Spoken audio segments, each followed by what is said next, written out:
আজ আমরা দেখে নেব 2026 সালের পশ্চিমবঙ্গ বিধানসভা ভোটে বীরভূম জেলাতে যে 11টি বিধানসভা আসন আছে সেখানে তৃণমূল থেকে কারা সম্ভাব্য প্রার্থী হতে চলেছেন।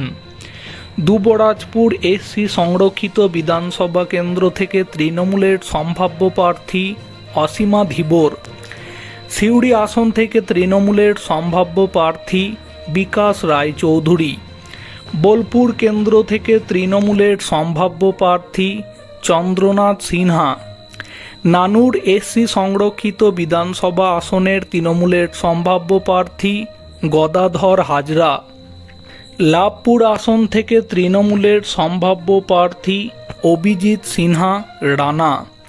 সাঁইথিয়া এসসি সংরক্ষিত বিধানসভা আসনে তৃণমূলের সম্ভাব্য প্রার্থী নীলাবতী সাহা। ময়ূরেশ্বর আসন থেকে তৃণমূলের হয়ে দাঁড়াচ্ছেন খুব সম্ভবত সুদীপ্ত ঘোষ। রামপুরহাট বিধানসভা কেন্দ্রে তৃণমূলের সম্ভাব্য প্রার্থীর নাম আশিস ব্যানার্জি।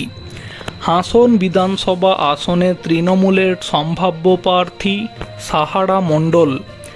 নলহাটি আসন থেকে তৃণমূলের সম্ভাব্য প্রার্থী হচ্ছেন অশোক কুমার ঘোষ।